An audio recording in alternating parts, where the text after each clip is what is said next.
New data is coming in, and that is exposing a huge weak point in the United States economy.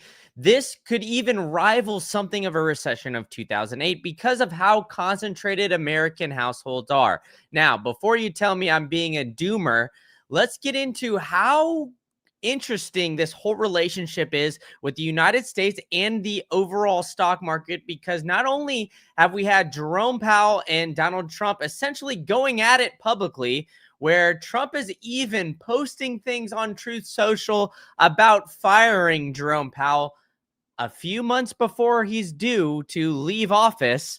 Well, let's get into how concentrated the overall American households are in equities.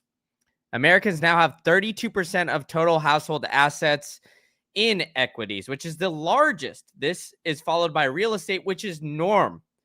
Property is one of, if not the most parked in asset globally. And normally that is what we see. That's why that 2008 was just so big. But now, when everything is in the stock market and the stock market is way more volatile, more liquid, this is where we can run into some issues. Now, furthermore, we are seeing comparisons to China real estate, where they have 55% of assets and equities only making up 11%.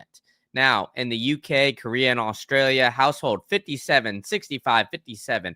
So you see the pattern here. Globally, everybody's got a big chunk of their wealth in real estate, which is a little bit slower and steadier and will not cause as big of dramatic of a crash, because houses it just takes time, to be honest. So with a more liquid asset like the stock market, of course, it's not 24/7, 365 like the Bitcoin market, but we have Taiwan and Japan at 30 to 35% of their wealth in real estate, but just 12 to 20% in equities.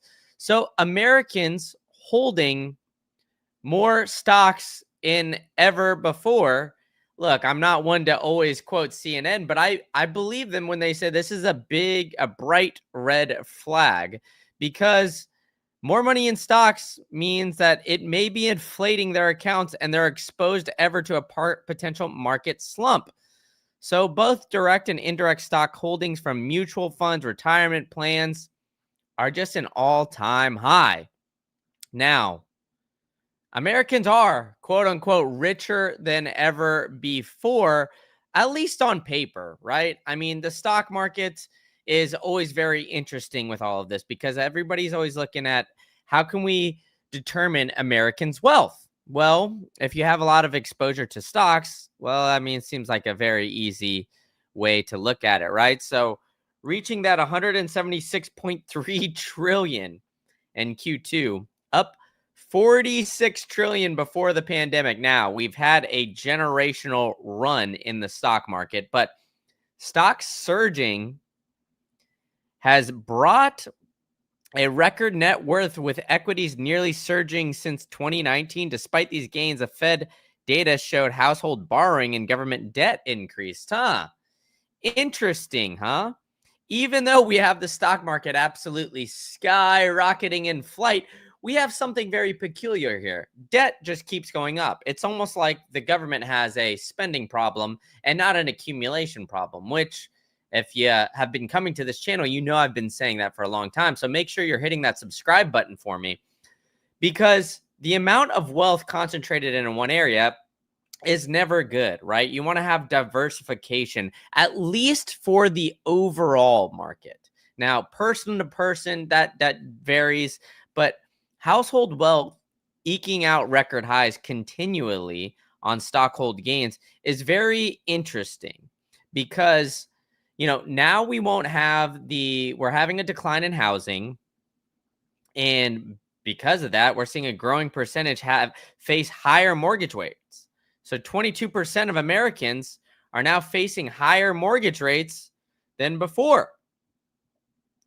Higher rate than 6%. It's the highest in 12 years. I mean, look at this. Obviously, this spike coming in 2020, but the percentage is 6 times higher than it was in 2022. So at the same time, 30% of the mortgages still carry that rate between 3 and 4%. So 30% of those houses are not going anywhere. They're not moving, right?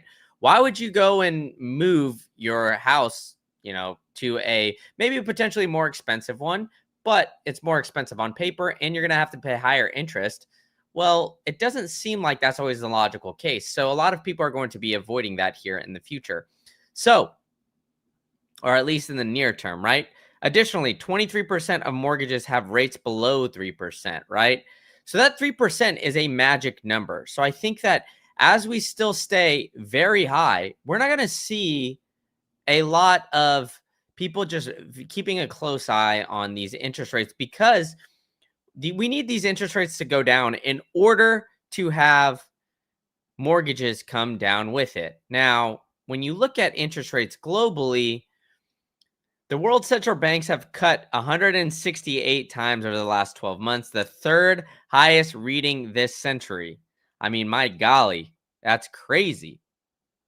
In a 12-month period, with more cuts to come, right? By comparison, in the 2008 financial crisis, the global banks cut 249 times in 12 months. So we might see banks start to do that, especially as the economy gets a little bit worse. But we have to keep a close eye because the Fed was one of the last to join the rate cut cycle. And it seems like they are not going to cut again, or they are going to cut again, especially if you're looking at the overall Fed watch here from the CME group. So in like 31 days, in about a month, we've got an 89.8% chance, allegedly, right? It's a percent chance that they're going to be cutting interest rates. Now, with this, right, we're going to have to see just how close this comes down to, because originally when they first cut interest rates, it was like, oh, you know what, 3 rate cuts are priced in. Now, I believe that if a rate cut does not come because they're pricing it in, well, we're going to see some trouble in the stock market. Now, we're seeing right now the S&P 500 float around all-time highs, right? It's nearly closed at 6,700 multiple times. So if we have the concentration in the stock market that we do, and the Fed decides, hey, you know what, we're not going to cut interest rates this time around, and the market has priced in 3 rate cuts, well, that's not going to look good for a lot of the wealth that we see here in the United States, especially when it's so concentrated in just one area, and that area being the stock market. Now, we are having the Dixie improve a little bit.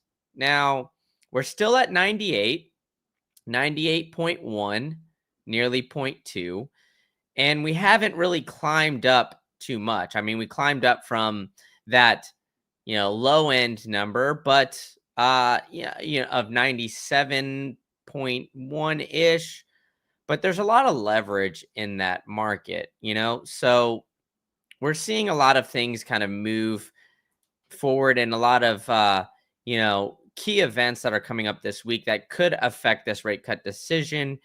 Of course, we've got the jobs opening data, consumer confidence, it's essentially all this jobs data. And for those of you guys who've been following the channel, I've been covering this jobs data very closely because of just how big we've had in recent revisions. So if the jobs data keeps coming in poor again and again and again, well, we're going to have to watch all of that, right? So we're going to have to keep a close eye on the way that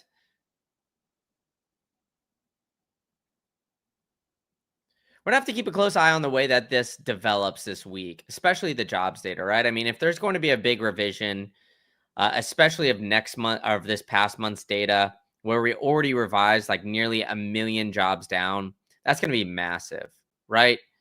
And on top of it all, like, Trump is throwing fuel into the fire with posting things like this.